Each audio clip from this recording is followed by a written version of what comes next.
Girl,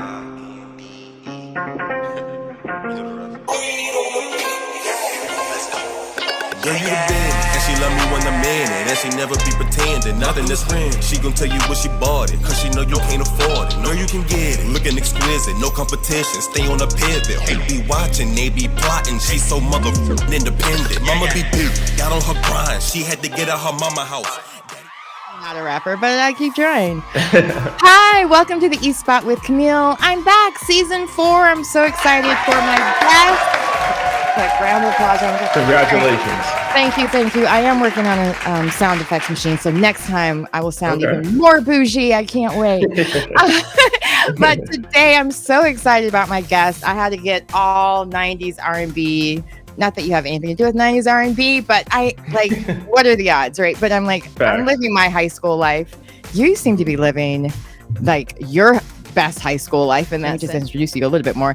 Trent Out Loud. He is the CEO, founder of the sneaker boutique of Canada. It's in Toronto, it's in Montreal, and I'm so excited to find out how you got started. It's called EXCLUCITY. EXCLUCITY.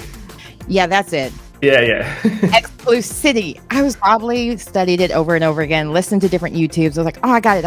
But I'm trying too hard. You know who he is. It's Trent Out Loud. Thank you so much for being my guest today. I am so excited for everyone to learn about your journey, because you also wrote a book about it as well. Yes. The author of How Sneakers, I was about to say ruined my life, but that's part 2. How Sneakers saved my life, book 1. Yeah. So first, tell everyone how you got your start, because you also were a model. You're like internationally known. So much more going on. So tell us about little baby Trent and what was his goals for his life, and are you there yet? Wow, loaded question. Yes, a very loaded question. Really kicked in. How long do we have? First of all, as long as it takes. First of all, thank you very much for having me as your opening guest on season 4. Congratulations on making it to season 4. It's a big accomplishment. So round of applause for you. You don't have your clap machine yet, so I have to clap for you. I appreciate it. The check's in the mail. So like I said, it's a pretty loaded question. So where did I start? I mean, I think the most important part of that question is, where was I in the beginning? And I didn't have these plans or I always had lofty goals, but I didn't have the plans. I was that teenage kid who I didn't know what I wanted to do. I was in school just because that's what you're told to do, and you're made to do by your parents. My sister always wanted to be an accountant. She knew her direction. I didn't know my direction. Kind of got kicked out of high school, finished doing it at home school. Yeah, I got my high school education. I went out and I worked. Lucky for me, I just knew that I loved sort of anything in the entrepreneurial vein. I started like burning CDs that had Trent quality records when I was like 12 years old. And I've always been fascinated with being able to get this pen for 50 cents and be able to sell it for $1, and not only just the profit of that, being able to build a brand and get clients, and for people to be happy to spend their dollar with you, especially in this day and age. Customers are very, very smart of where they're spending their dollar. So entrepreneurship was my savior. Along the way, I talked about it in book 1. I got myself in trouble, kind of hanging around with the wrong crowd. I've been arrested, had a couple of charges, but I was able to, and it's important to say for a couple of minorities out there or youths that's kind of gotten themselves in trouble, I always want to make sure that I talk about that part. And it's important to learn that you can be reformed. Yeah, exactly. And even if it's not necessarily the way the government wants you to, but once you get out, you can find it your own path. And most lost teenagers kind of end up in those kind of situations because you don't know what you do. You're not laser focused on something, Mm-hmm. So like you said, I was in the music industry. I did modeling, and then I found my way into retail. Wait! You can't just brush over that, because even modeling for some people is the goal, and because the E Spot is the entertainment spot. I want to know a little bit about how do you even get started with that? Because Canada is a different market, and maybe someone that might not make, or that wants to try a different market might be interested in how it worked for you in Canada. Yeah, well, for me, I talked about it in the book. It was always really important for me to have multiple revenue streams. Anybody out there, you read about it, most successful multimillionaires has up to six revenue streams. So modeling for me was just a revenue stream. It wasn't like a goal, like this is all I want to do in life. So as I was modeling and in the music industry, I had the store, I did like side jobs. And ironically, a quick story is I went to an Alicia Keys concert and I met her backstage because I knew people in the music industry. And then I met her. I remember what she said, but she was, "Are you a model?" or something along those lines. I was like, "Shit, Alicia Keys thinks that I'm a model," and she just mistook me for a model. So the next day I went out, I Googled top 10 modeling agencies in Montreal, and took some pictures, and I just got my feet wet from Montreal to Toronto. And it's ironic that you say that about Canada. Like most Canadians will tell you, I mean, it's especially back in the day, like you need to go to the US to really break, right? Like we've seen it with Drake. He was up here in Canada, he was bubbling, and then he got signed to Lil Wayne, and he gets, Trey songs to come up, and then Canada will gravitate. So I took the same path. I went out to New York, knocked on the doors, I got a lot of no's, and then I signed with an agency in the US. And then from there, from in New York, Atlanta, Chicago, all over the US and internationally. Oh, that's amazing. I'm glad that you mentioned that because I didn't know where exactly you might have been based out of. So to know that even in Canada, you got to come down to New York. I get it because we'll talk about me later. Okay. I'm so fascinated with you as well. Like, so with your multiple streams of income, doing all these wonderful things, Alicia Keys speaking life into you in the sense of saying, "Hey, you should be a model," basically. Yeah, and exactly. So like, what made you think to get into the shoe business?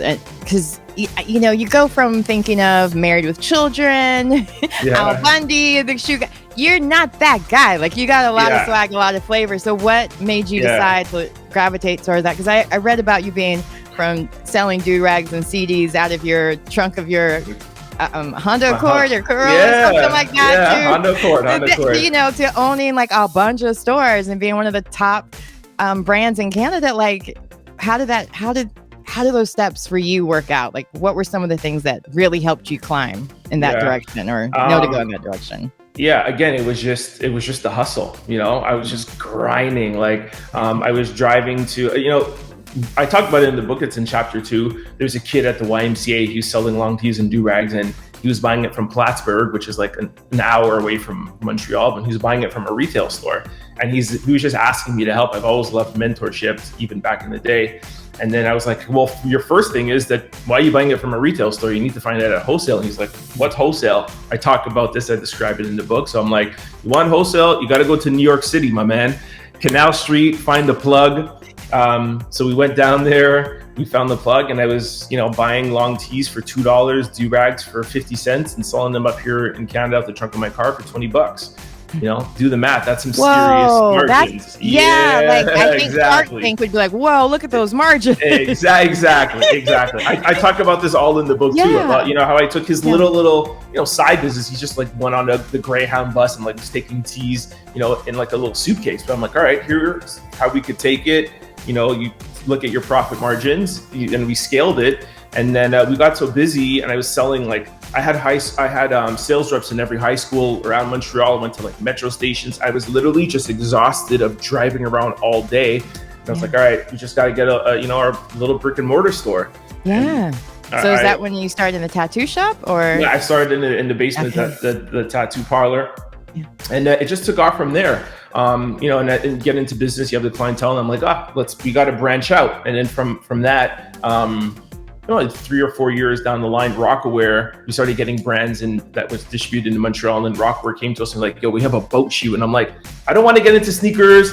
This is a side hustle for me. That's a big investment. Like, I'm modeling, I'm doing music. I got a lot of things. And it was just, the store was really just to pay my bills. Like I said, multiple revenue streams. When you have, 3 or 4 pots on the fire, when one starts flaming up, that's when you give it your attention, So then I was like, all right, let me just try. So we started with a Rockaware boat shoe, and it sold out instantaneously. Wow. So then we went to Nike, Adidas, and top brands. They all said no to us. And then I got my first brand at Supra, and it started going from there. I built a reputation of not a sneaker boutique at that time, but that we carried sneakers.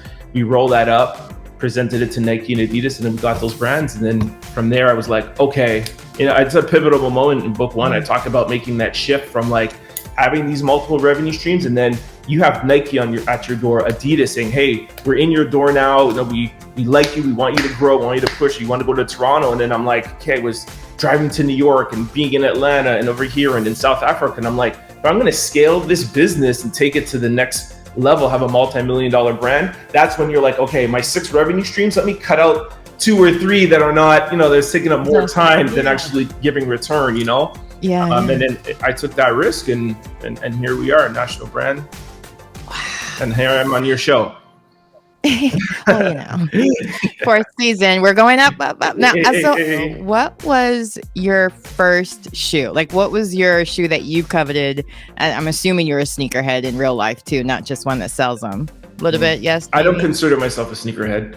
Oh, so what do you... Yeah, there's people out there who are like sneaker heads, like they're on another level, you know what I mean? Like, yeah. No. For me, it's more in the business sense. I love sneakers. I know all about them for sure, but I think that term sneakerhead is used way too broadly. Okay. But a sneaker head, like, there's people that know like colorways, years, and like I don't deep dive that deep into it. Okay. I mean, it's hard to keep up. I mean, I'm sure with all that you have to learn, like there's only so much mental bandwidth you can put into something that's also your business, because you have to turn off at some point. I love the business of the sneaker industry more than I love the sneakers. Okay. Yeah. All right. So I think that's probably part of my success. Sorry to interrupt you. I think that's part of the success is like, Biggie told you don't get high for your own supply, right? All right. So, all right. That's my problem. Exactly. No kidding. So no, now I'm losing my voice. Yeah, I should have went with water instead of caffeine, because clearly I don't really need caffeine, but it's one of those things, like it's an addiction. So that's why I don't do caffeine, by the way. I've quit caffeine so many times, and I always feel so much better when I'm not on it. So I don't know why I keep it's what happens is Starbucks. They'll come up with a flavor that's like impossible to ignore. So they had like a pistachio latte or something. Next thing you know, I'm like, all right, I can't keep spending $5, $10 every time I need, I want something. Because it was also cold here, in Toronto. Or are you in Toronto or Montreal? Right now I'm in Montreal, but okay.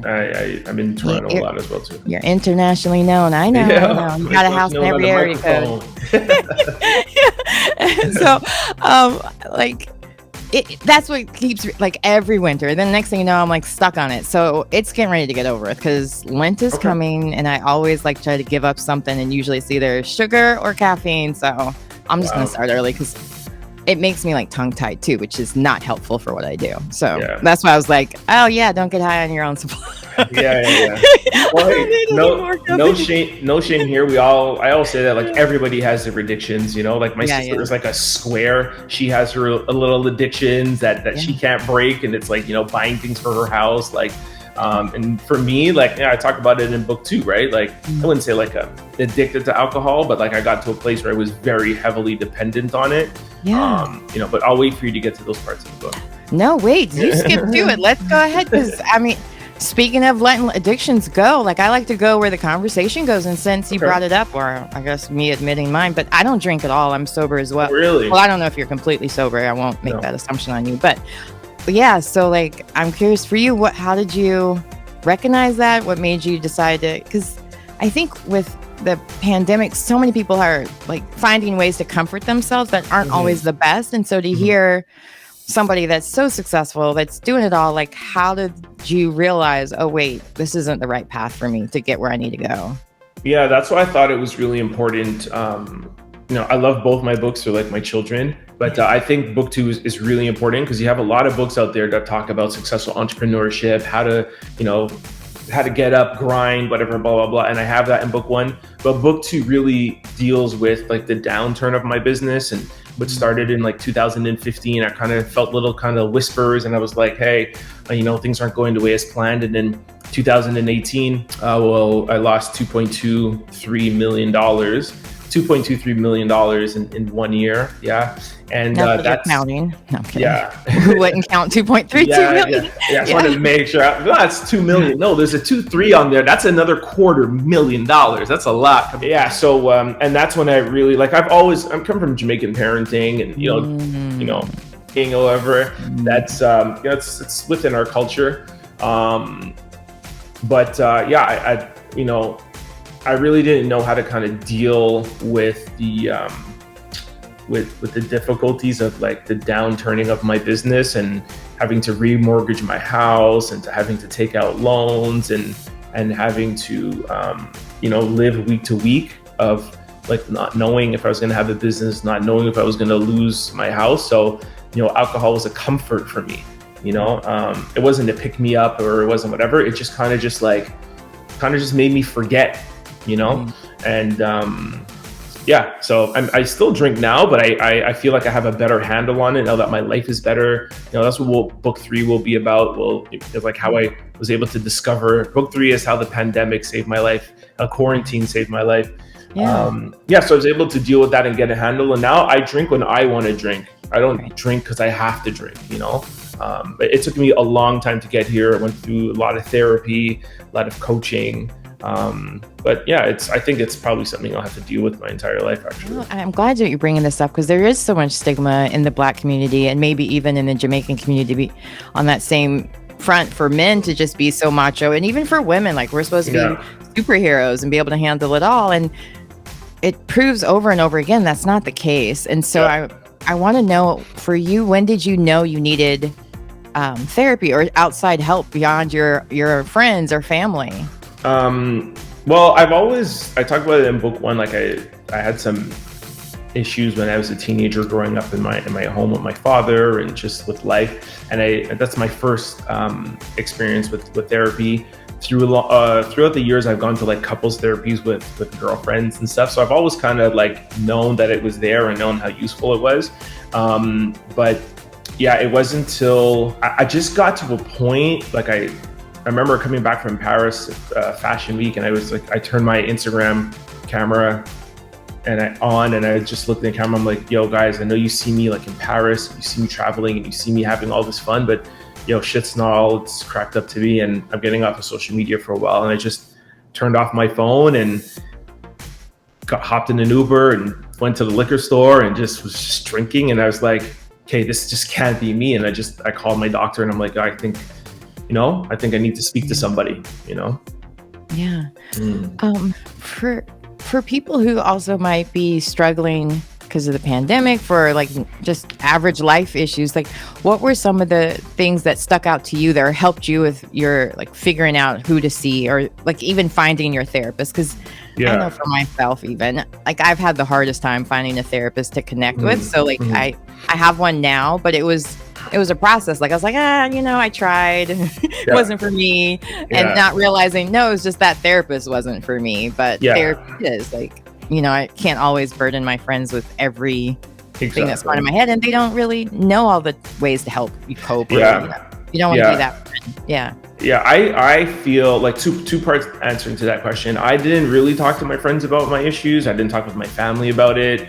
I'm kind of like always the life of the party, the fun one, the energetic guy. And my mom is like a big worry, and I hate worrying her. So my family only found out about the troubles I was going through when I gave them the book.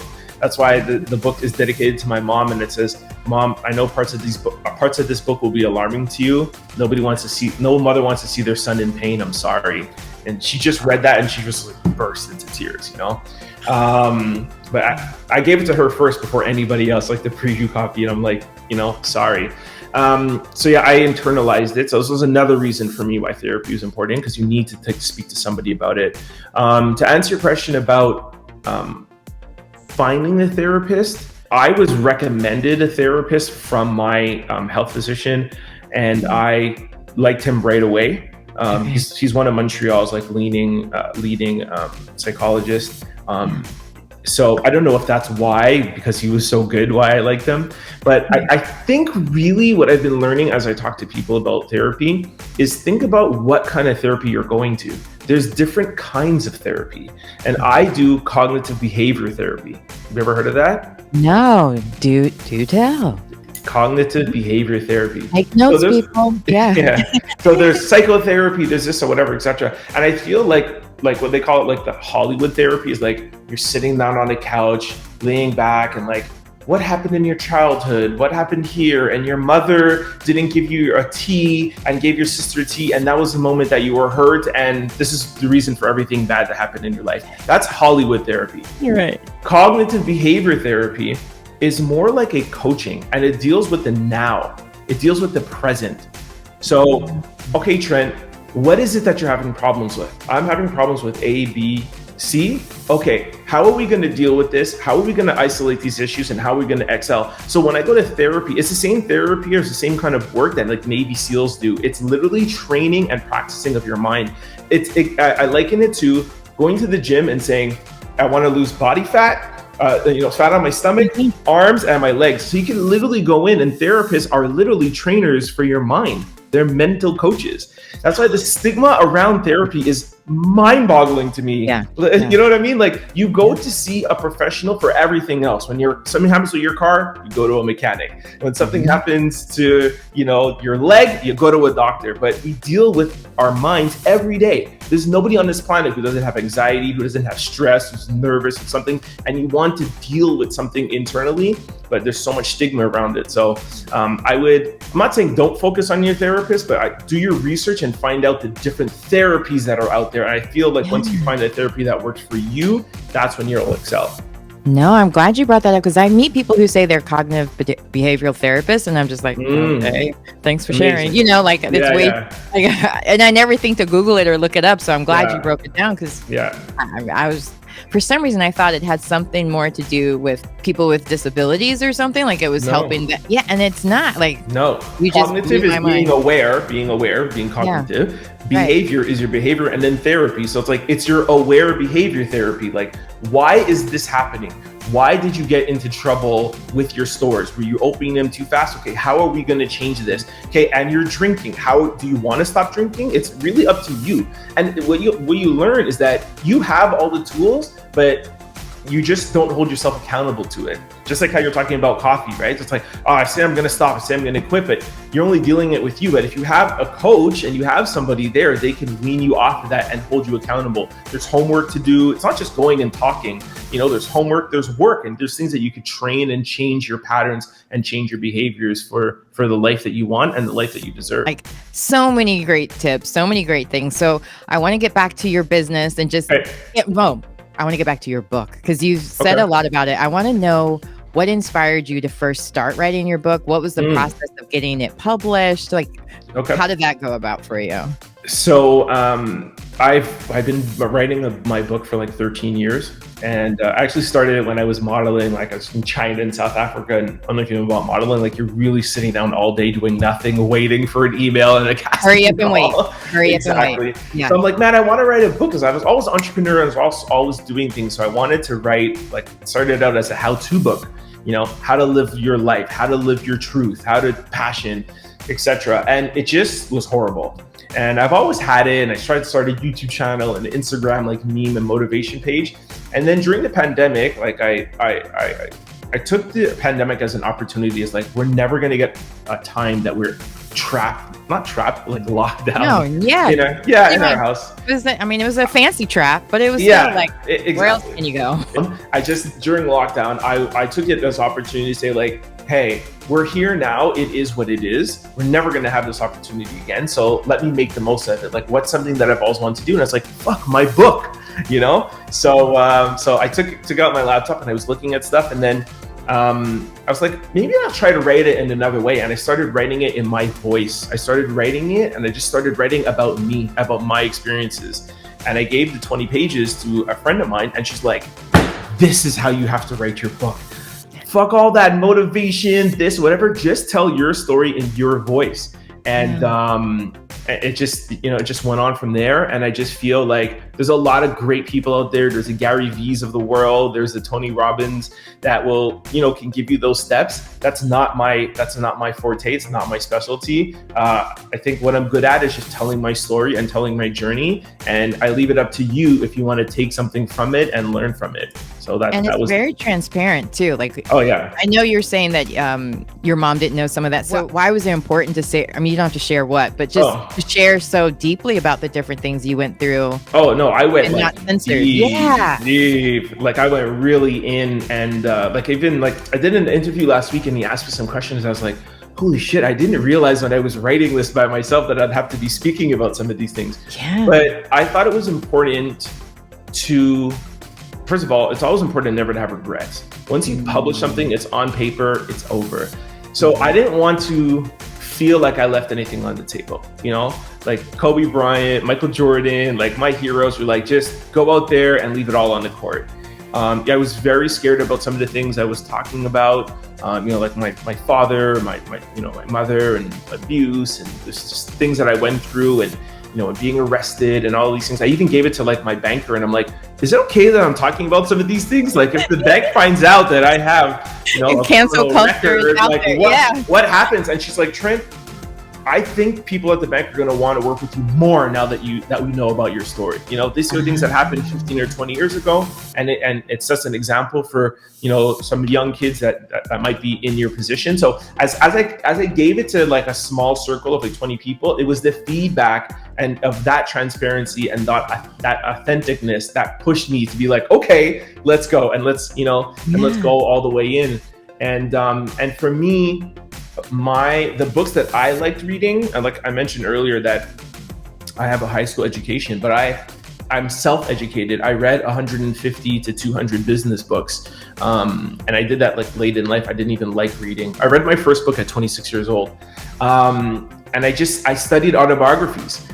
So I read about Ted Turner, who started CNN, Barack Obama, Steve Jobs, Howard Schwartz, and I studied autobiographies, and I took little things from each person and I built a Trent. I built me, and I built my platform, and I put that in. That's why I learned about multiple revenue streams and brick and mortar and profitabilities and margins, So I felt like if I can learn something from that, then maybe one day my books could be in someone's interview 10 years down the line, and you're like, hey, I studied this Canadian entrepreneur, and I took a one page out of that book, and it helped them. So that was my goal of sitting down and writing it.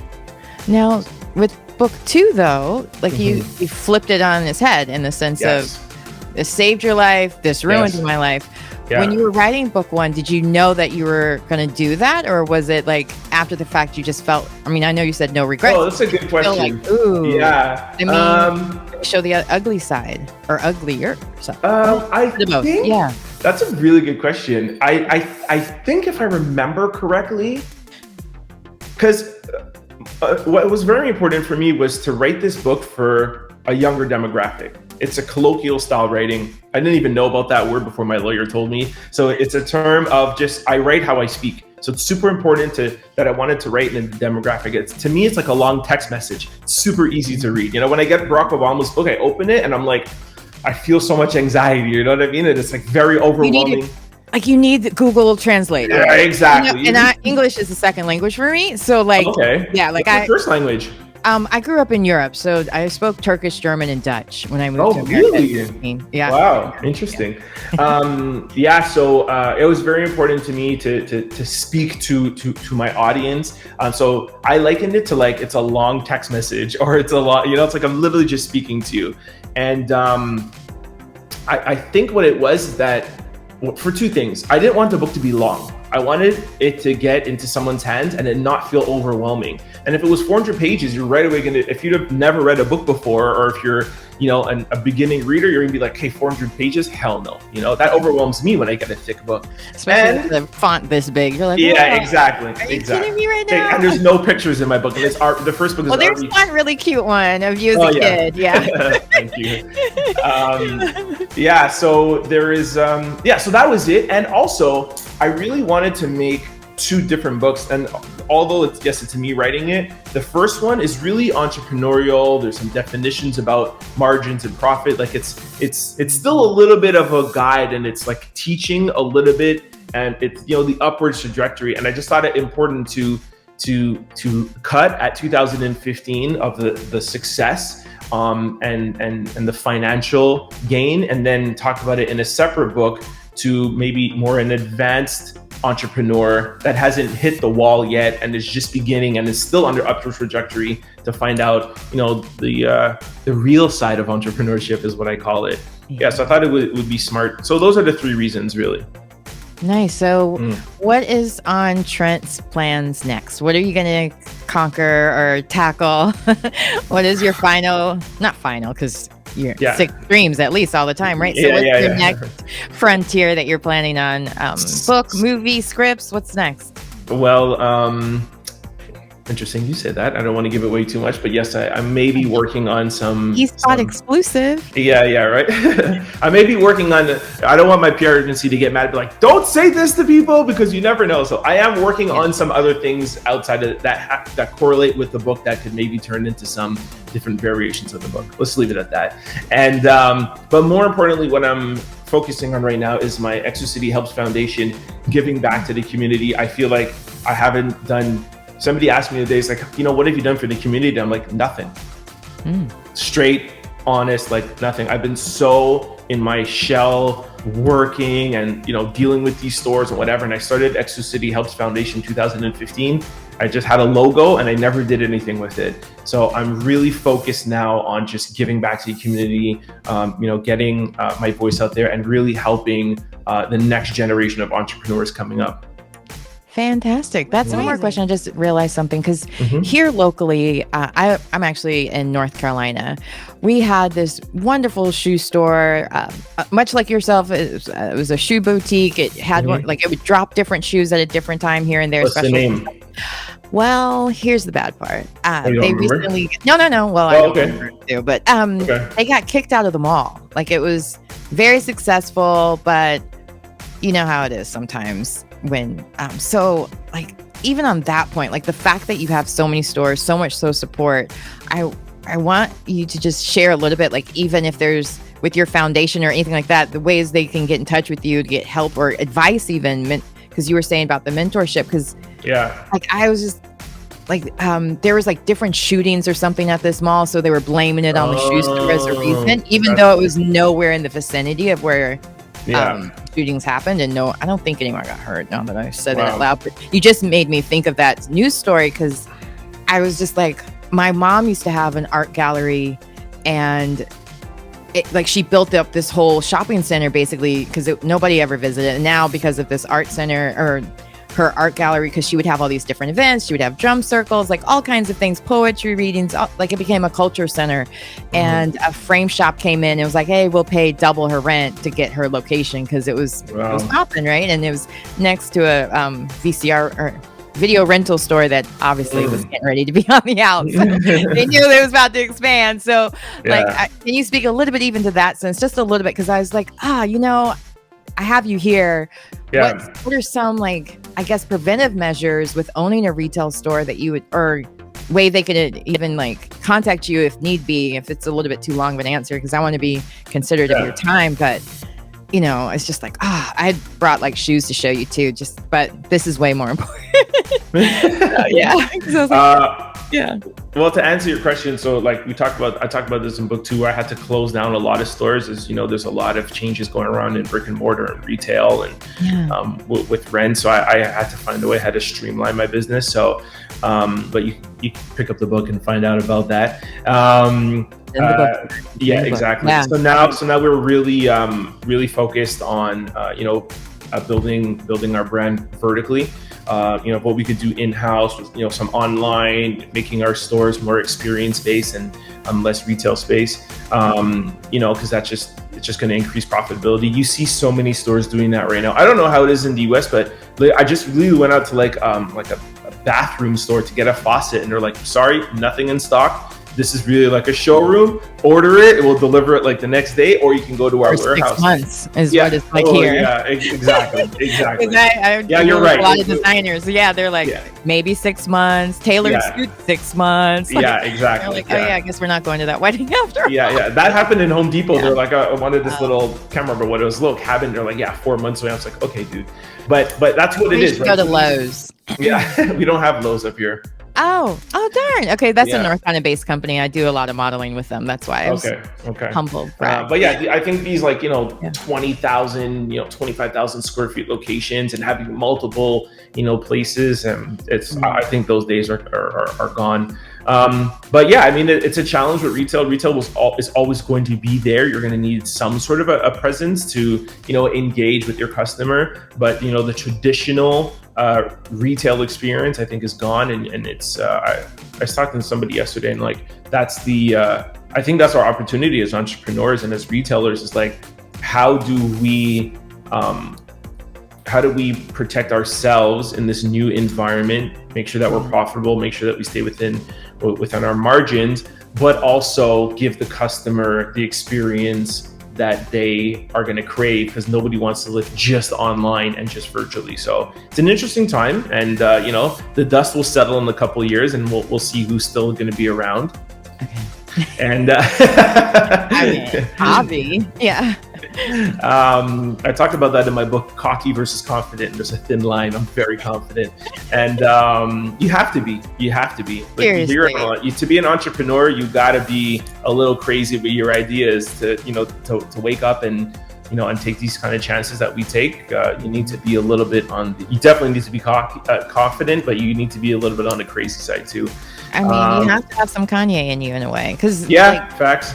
Do you want to be the best kept secret, or do you want to be out there all the time? Well, maybe not exactly like Kanye, because he's doing a lot right now, but doesn't hurt. I went to one of his concerts, and it was literally like a me love fest, and I was like, all right, I'm exactly. I'm gone. But somebody said that to me last week, in an interview, and I was talking about in 2012 when Nike didn't want to bring foam posit. Well, not Nike, but there was a store in Canada that didn't want to bring out foam posits, and I had been talking to Nike about bringing foam posits out here. It was huge. This was before the Galaxy foam posits, and they were like, well, do you think you could sell it? I'm like, bring it to me. I will sell it unequivocally. I have no doubt. And I don't realize, because that's just how I am. But somebody was telling me last week, they're like, that's the confidence you need. And that's the confidence that suppliers need to see in somebody, or they're not going to want to take the chance. If I'm like, oh, maybe, I don't know, I'll try.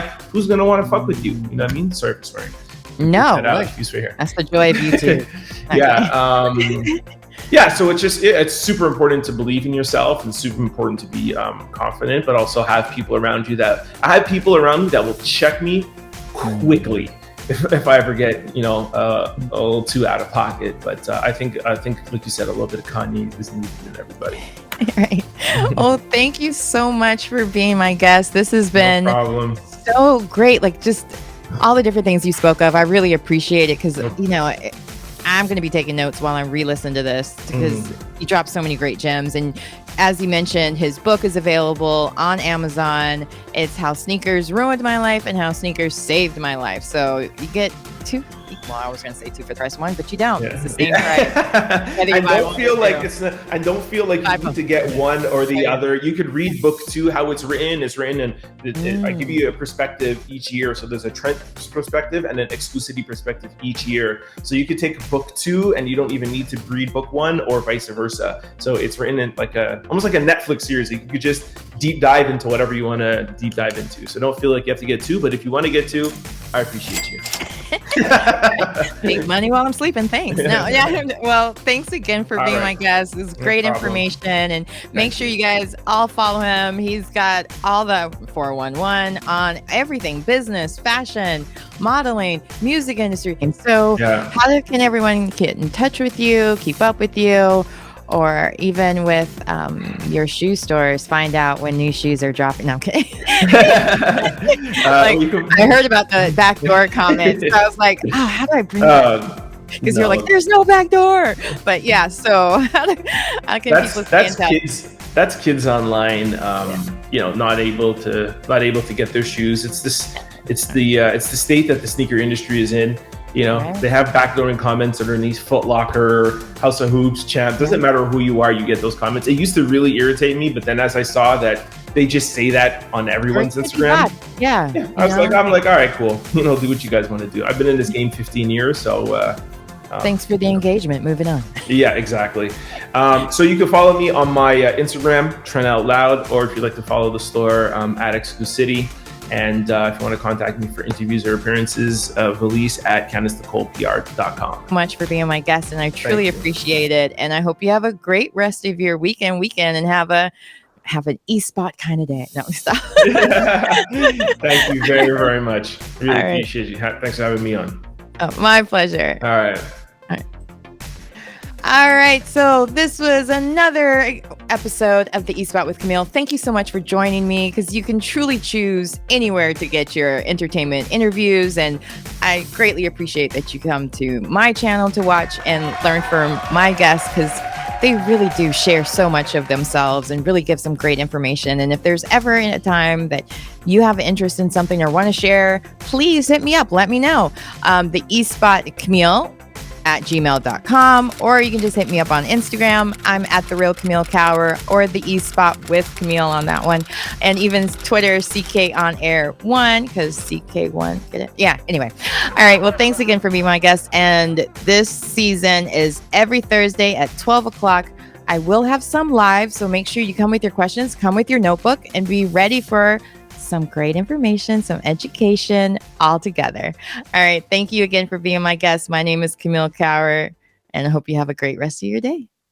So she robbed me when I'm in it. I'ma be back in a minute. I'ma be back in a minute.